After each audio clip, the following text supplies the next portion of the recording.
Welcome back, everybody. Happy Good Friday to you. Mike Phillips filling in for Dr. Peter Glidden. Call in line to the show, 844-374-5433. Once again, 844-374-5433. Now we're going to take a call. We're going to go over to Jamie in North Carolina. Wants to talk about her husband. Jamie, are you there? I am. Hi, Dr. Glidden. This isn't Dr. Glidden, Jamie. This is Mike Phillip filling in for him. He's such a busy guy. He needs an extra guy to take a few days off his hands, and that's what I'm here for. So what's going on, Jamie? Okay. I'm calling in regard to my husband. When he was 47, which was 10 years ago, we got ready to go on a vacation, and he got sick before we went. While we were on vacation, part of that was a bad sore throat. He got so sick that he couldn't get out of bed.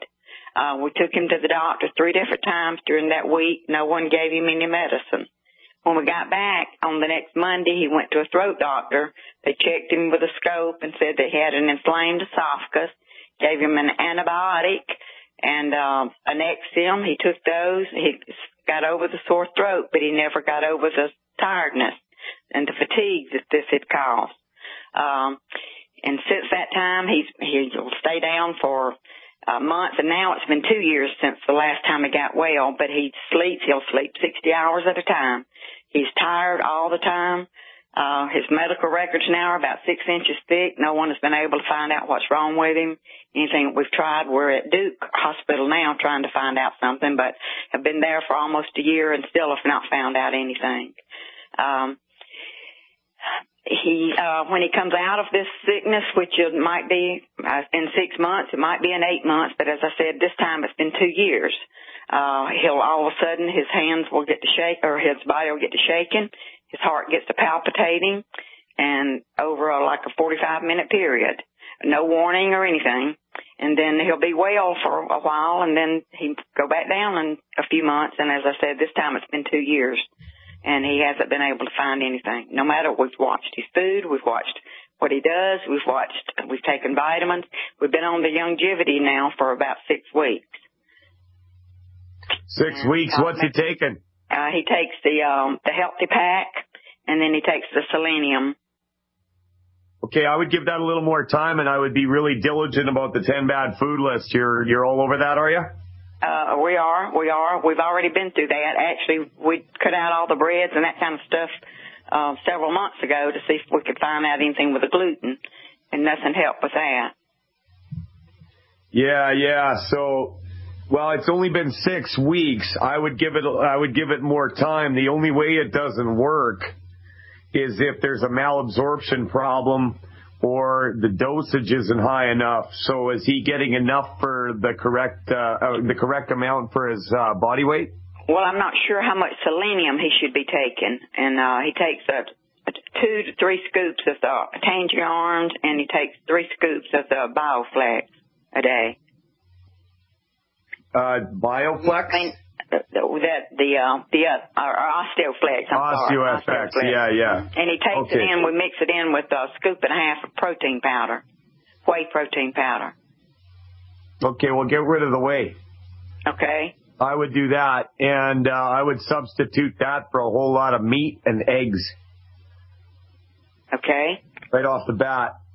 Like if you can get about 8 to 10 eggs in him a day, that would be perfect if he's not sleeping. You know what? I was kind of going the same way about 3 years ago. There was times when I couldn't get off the couch for like 2 weeks. I had zero energy, and it would come and go just like what you're describing. And nobody could figure out what was wrong with me. I knew there was something really wrong because I was a guy before that who had mountains of energy. You know, I lifted weights, I worked on the rigs, and yeah, so, but when I started following the protocols, it turned around for me. It wasn't overnight. I experienced some differences in my energy levels right off the bat with the Tangy Tangerine. But I'd say it took a good year and a half before I was completely out of the weeds. And I would like to see it do the same thing. Was there any Like when you say you were on vacation when this came up. Well, he was sick before we went on vacation. I told him, I said, now you need to go to the doctor before we go because you're not ruining our vacation by being sick. And so he did go to the doctor on the Friday, and they took a throat culture, said to call back on Monday, and they would let us know if it was strep. So we called back, and it was not strep. And so that wasn't anything that he contracted while he was on vacation. Right. He was actually never got out of the camper except once, I think, and that was other than when we went to the 3 different doctors that we went to. Right. Well, if you could add anything to what he's taking, I would heavily suggest the Immortalium and HGH Youth Complex. Those were a game changer for me and my wife, Jennifer. Now, what was that? The Immortalium.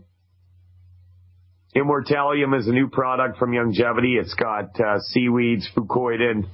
It's supposed to lengthen the telomeres in your cells, and it's an anti-aging combination of sea vegetables and whatnot. But we got a huge amount of energy from it. And it really turned things around, even though we were feeling pretty good to begin with. But I would add that and the HGH Youth Complex to what he's already doing, if you can afford it. And not only that, but as much Z-Radical. That's a game changer as well. The Z-Radical, I think it's about $30 a bottle. Okay. And if you can get some of that going through them as well, I would expect to see some differences. Okay. Can I ask you what part of North Carolina you're in? Statesville, near Charlotte. Okay, I've got an aunt living in Cary, just outside I go there of. all the time with my work. Mm-hmm. Okay, yeah, I love North Carolina. I actually lived in Angier for about 6 months, and just kind of tour around in the summer when I was a kid. And, man, I had some of the best times in North Carolina. We love it here. We love it here. Mm-hmm. It's a beautiful state, and a lot of flowers and foliage. And, like where I'm at now in Alberta, it's pretty flat. Okay. Right. But we get that right now. We have no quality of life. No quality of life at all. So, yeah, well, that's it, right? And people just don't understand. To look at him, you would never know that anything's wrong with him. But, I'm telling you, if he sits down, he's asleep. He's just tired. And he's one that most anybody else would already be out of work, out on disability or of some sort, but he was just not willing to give up. Well, that's a good kind of stubborn, hey? I guess it is. But just absolutely no quality of life. Yeah, go nowhere, at least he's do a fighter. nothing, just absolutely come home, go to bed, go to sleep, and sleeps the whole weekend. He may be up 3 hours on Saturday, 3 hours on Sunday, till he goes back to work. If it's a long holiday, it'll be 40 hours till he goes back to work. He's been known to sleep 60 hours at a time. That's a lot. Yeah, Jamie, keep doing what you're doing. Add in the Immortalium and HGH Youth Complex. I know that those gave me a lot more energy when I started doing that. As well as, I take a lot of longevity products because I'm always looking to see what they do. And I keep what I get the biggest bang for my buck, in my regimen. But you hang in there, Jamie, and keep going the course. Stick with the 10 bad food list. And keep in touch with the show. Call back and let us know how he's doing because I want to hear about it when he starts to get better. Okay. Well, that's the day we're waiting for. Absolutely, all Jamie. Right, thank Keep you doing so what much. you do. Yeah, you're a good lady for doing this for your husband. He'll appreciate it someday. All right, we're going to let you go, Jamie. Now back over to this sum up of this John Rappaport article I was talking about earlier. 0 deaths from vitamins in 2010, 3 deaths in 2004, 106,000 deaths every year from pharmaceutical drugs.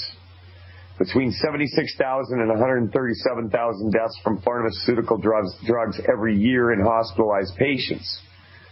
The FDA and its quackbuster allies go after vitamins, demean unproven remedies, and generally take every possible opportunity to warn people about alternatives on the basis that they aren't scientifically supported.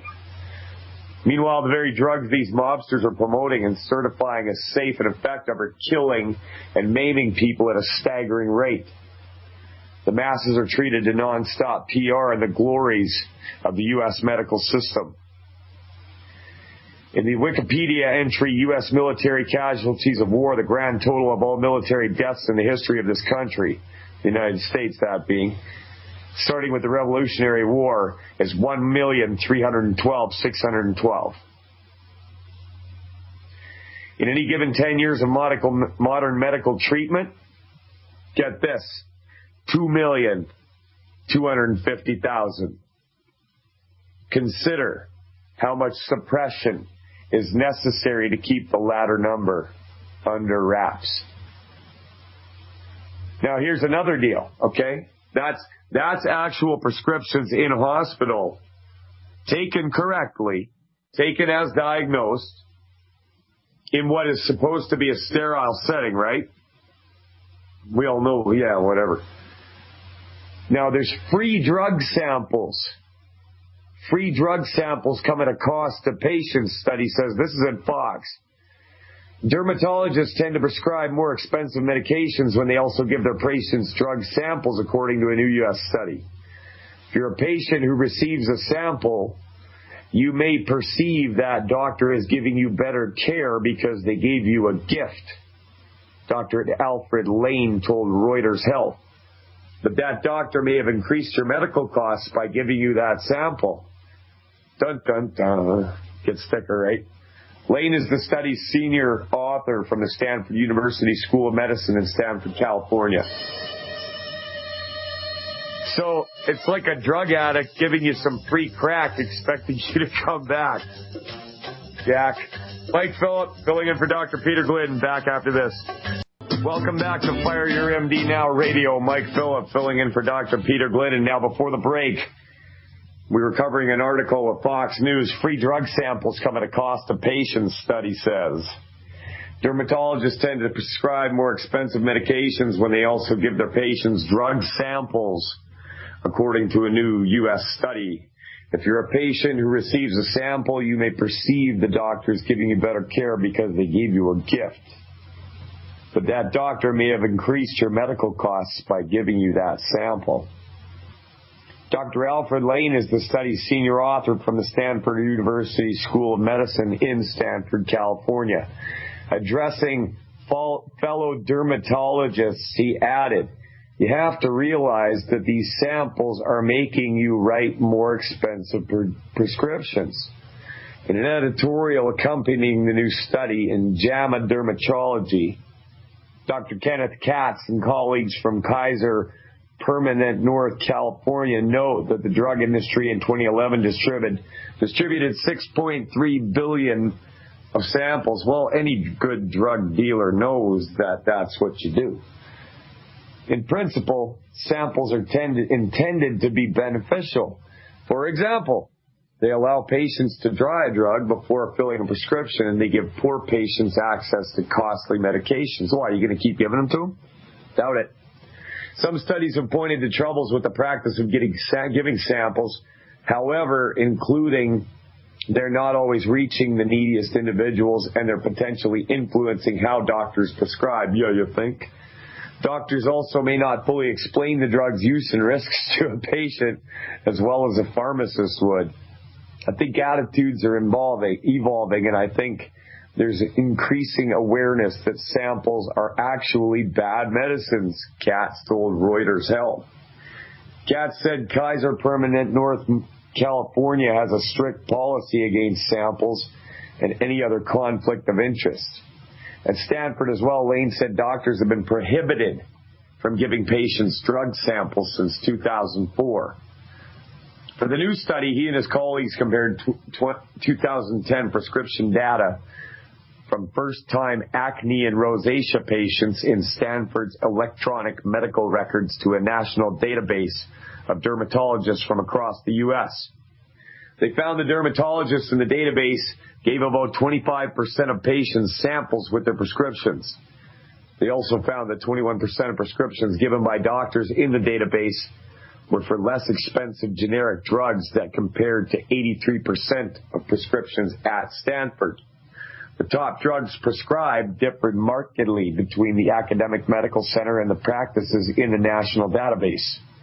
9 out of 10 drugs prescribed by practices in the database were for the more expensive branded and branded generic drugs, and samples were given with between 1/3 and 2/3 of those prescriptions.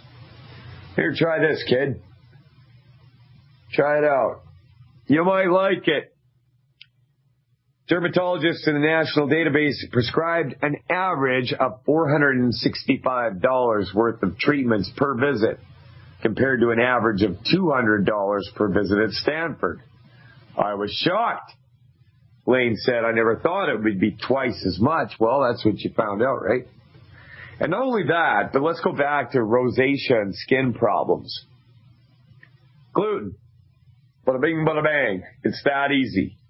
EFAs, amino and fatty acids. There is no reason to live with a skin condition. No good one anyways. None that I can think of. So they found that dermatologists in the database gave 25% of the patients samples with their prescription. They also found 21% of prescriptions given by doctors in the database were for less expensive generic drugs that compared to 83% of prescriptions of Stanford. The top drugs prescribed differed markedly between the academic medical center and practices in the national database. You're being hosed, people. You're being hosed. You're being given ineffective, outdated, expensive care. Well, that's not good enough for me and my family. Not even close. You know, we've been doing longevity for a couple of years now, and there ain't no skin problems in my family. There ain't no diabetes in my family. There's no gluten in the Easter dinner in my family. And we're feeling great. Mike Phillip filling in for Dr. Peter Glidden, back after this. Welcome back to Fire Your MD Now Radio. Mike Phillip filling in for Dr. Peter Glidden. Call in line 844-374-5433. Once again, 844-374-5433. Now, a couple of years ago, in the city of Toronto, a young lady, 18 years old, valedictorian, healthy as far as anybody could tell, was running in the Toronto Marathon. Well, she keeled over dead. Right there. Just like that. I mean, they could have at least given her some Tamiflu, right? Got $200 million worth of it.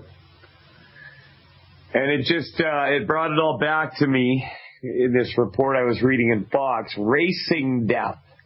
How can runners be saved from cardiac arrest? Well, that was proven a long time ago. Long time ago, Dr. Wallach found that people die when their nutritional tank is empty. And Dr. Wallach wasn't even the first one to note that. I mean, that's probably been known for a long time. Last Sunday, the Rock and Roll Half Marathon in Raleigh, North Carolina, experienced a very rare and very tragic event. 2 male runners, both in their 30s, collapsed before reaching the finish line and were pronounced dead at nearby hospitals. Causes of their deaths have not been confirmed, but health experts at the race speculated that they experienced fatal cardiac events. Well, it's pretty humid in North Carolina. They were probably sweating like crazy, and all that sweat contained the vital nutrients to keep their body running. And they're dead.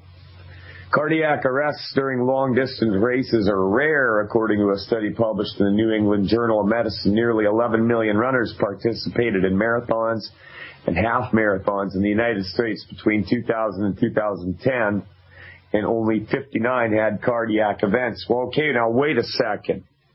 That's not measuring the damage done later on after losing all those nutrients. Okay, you gotta think to yourself now, if they didn't replace that, maybe they didn't keel over right there on the street, but they probably most likely had a breakdown in some other area. So, what does medical science give us? I mean, the best the money can buy. What can be done to prevent these tragedies? Should race organizers be stricter with their registration requirements? Yeah, make everybody drink Rebound. Most endurance events such as marathons or obstacle races like the Tough Mudder require participants only to sign a waiver before running, which absolves the organizers of liability, but some experts believe physicals or stress tests should be required as well. That's a good idea, more regulations. Stress tests, yeah, that's a good idea. The sudden death of a marathon runner can be a shocking experience, as most of them are relatively young and in peak physical condition. What's even more frightening is that many of the conditions that lead to cardiac arrest in runners have few signs or symptoms, if any at all. Well, they just lost everything right there. I mean, they're sweating, they're moving. Put it together, people. Like, get real. If you got a daughter that takes gymnastics, if you got a son that plays hockey, I mean, you've got to replace the nutrients that they're losing, and they might not die right there, but they're going to have all kinds of breakdowns. They're going to have depression problems. They're going to have heart problems. They're going to have all bone and joint issues. And maybe not even when they're young, but definitely when they're older. I mean, all that calcium and magnesium is going to get leached out of their bones to go to their vital organs. If there is any. If there is any. So, you know, have a child in sports and watching them sweat it out on a field and not replacing what they're losing is dangerous and irresponsible. You know, it's just like if you know a mother that's pregnant, an expecting mother, she's got to have minerals and vitamins in her body to build that baby. Otherwise, you know, I covered a story the other day. They're expecting 1 in 10 expecting mothers in Alberta to develop type 2 diabetes. And they can't figure it out. There's another report in Reuters. Mother's weight tied to stillbirth infant death risks. Women who are carrying extra weight before pregnancy or early in gestation are at heightened risk of having their infant die shortly before or after birth, according to a new analysis of past research. The risk was greatest amongst the most obese women, the authors write in the Journal of American Medical Association. Yeah, well, they're obese because they're eating way too many calories because they are starved of nutrition. They've got a lot of weight on them, but not a lot of nutrients in their body. And a lot of that weight's probably holding toxins too. You know, 1 in 10 developing diabetes while pregnant. So you got to ask yourself, well, what kind of shape is that child going to be in? What kind of life is he going to have? If the mother is that nutritionally deficient, what kind of chance does that baby have? And they're all around you. All around you. You see it all the time. You know, if you're somebody who's trying to lose weight, get on the longevity, have your appetite curbed, and once you've got the energy to do it, start walking, start running, start doing something. Once you're replacing those minerals that you're losing when you're doing it. And I'll tell you right now, your quality of life will be off the charts. You will feel so much better in your day-to-day dealings, in your sleep, and how you get up in the morning. There's days when I get up at like 4 o'clock in the morning when I don't have to work that day. And I'm kind of an extreme example, I know, but that's been the difference for me. So, it's interesting. So all of a sudden, Roy, and there's no end to the studies. Constantly. It's like you'll hear that they've found a link between tooth decay and heart disease. And they do all kinds of mental gymnastics to avoid the obvious.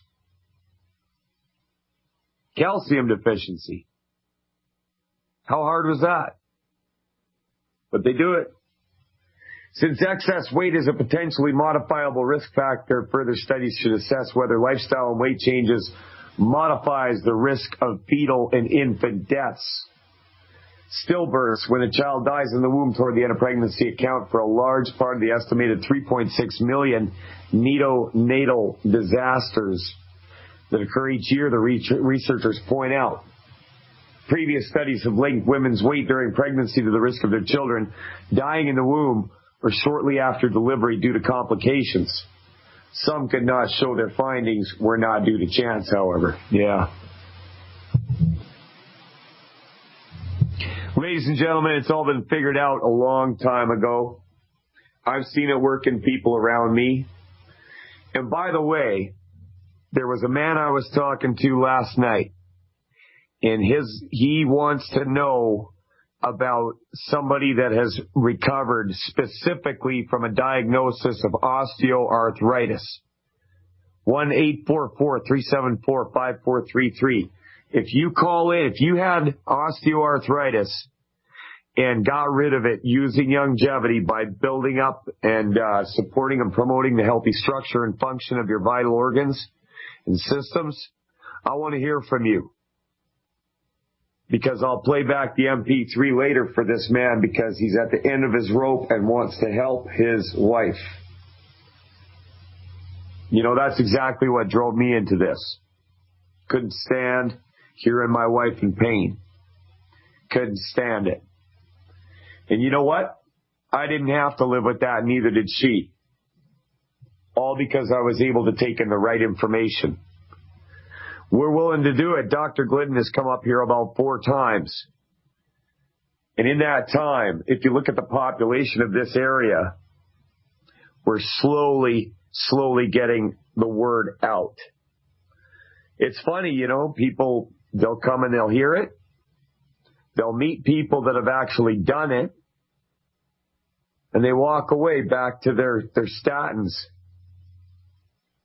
And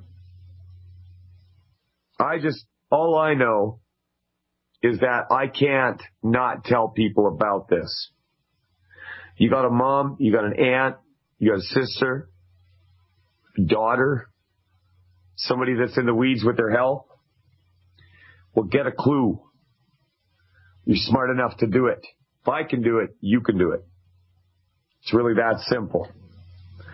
Now, I got a really great team of individuals here in Alberta. Pharmacists, guys that work with computers, all kinds of stuff. TeamGlidden.ca, 1-800-705-6892. That's 1-800-705-6892. Give us a call, and we will help you get things on track. And longevity will pay you to help your family and your community and you to get your own health. Beats a free drug sample, doesn't it? Oh, I guess it depends on what kind of person you are. So we got all these people breaking down because they were athletic when they were young, and they were never told. But because you're listening to this show right now, you're the last best hope for your country, your neighborhood, everybody around you.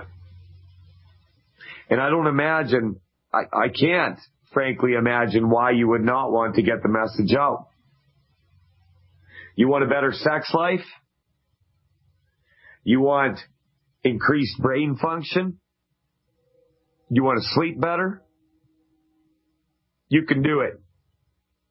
You can absolutely do it. It's within your reach. You don't have to be the 1 in 10 that gets diabetes. I mean, Parkinson's. multiple sclerosis. All these things are just off the charts and getting worse. They're telling us to expect it to get worse. At the same time that they're putting out millions of dollars in untendered contracts for Coca-Cola and window cleaner, we're breaking down. Let's reverse the trend, shall we, people? I mean, more deaths from drugs than all military deaths in the history of the United States of America. And the United States is at war pretty much all the time. More deaths. 3,000 die on 9/11, and man, it's time to fight. But 10 years of modern medical treatment, 2,250,000. Mike Phillip filling in for Peter Glidden, back after this. Welcome back to Fire Your MD Now Radio. Mike Phillip filling in for Dr. Peter Glidden. We've got a short segment. I'm going to mention once again, you want to get involved with teamglidden.ca, 1-800-705-6892. Once again, 1-800-705-6892. We're here for you. Now, this from RT News. Doctors warn new FDA-approved painkiller is deadly dangerous. And I love how this is worded. A new painkiller set to hit the market is coming under heavy fire from doctors and lawmakers, warning of its powerful ability to kill. Although the opiate Zahydro was ultimately approved by the U.S. Food and Drug Administration, that endorsement went against the recommendation given by the agency's own advisory panel. The panel voted 11-2 against approving the drug, but the FDA argued its availability is necessary to help patients unfazed by current medications. So what you're doing isn't working, so you need to pile up the drugs, even if it might kill them. The new drug hasn't become available yet, but a group of more than 40 doctors is hoping to preempt its release by urging the FDA to reconsider its decision. Even the MDs, this is too much for. According to the letter penned by doctors, Zahydro is 5 to 10 times stronger than its nearest equivalent Vicodin and has the potential to cause a severe rise in overdose deaths. The doctors warned that the drug could potentially kill an individual after taking only 2 Zahydro capsules. A child, meanwhile, could suffer a fatal overdose from just 1. In the midst of a severe drug addiction epidemic, fueled by overprescribing of opioids, the very last thing the country needs is a new dangerous high-dose opioid, the letter reads. So what do? Let's give them one. Speaking of Forbes, Andrew Kolodny of the advocacy group Physicians for Responsible Opioid Prescribing was even more direct. It's a whopping dose of hydrocodone packed in an easy-to-crush capsule. It will kill people as soon as it's released. So the FDA knew this. They were told flat out, this is going to kill people. So they released it. Although Zahydro is comprised of the same ingredients found in Vicodin and OxyContin, it's not just a higher dose that has medical experts and lawmakers concerned. The FDA did not mandate Zahydro to follow the same abuse deterrents that other drugs do. As a result, the drug will remain just as effective if crushed, snorted, or taken in a way other than originally intended. All this has opponents worried that Zahydro's potential for abuse greatly exceeds that of other options on the market. Still, some doctors believe the strong dosage would benefit a select group of patients. 1 in 20. Dr. Zanfu Chen of the University Pittsburgh Medical Studies East told NBC that Zahydro could be helpful to patients who cannot take pain meds outside of hydrocodone. Well, yeah, it's going to be, their pain will be over. The bottom line is no matter which narcotic you're talking about, if you don't use it right, it can be abused. It can be addictive. Depends on how doctors monitor it. Could be life-saving, but if used the wrong way, like any medication, it can cause trouble.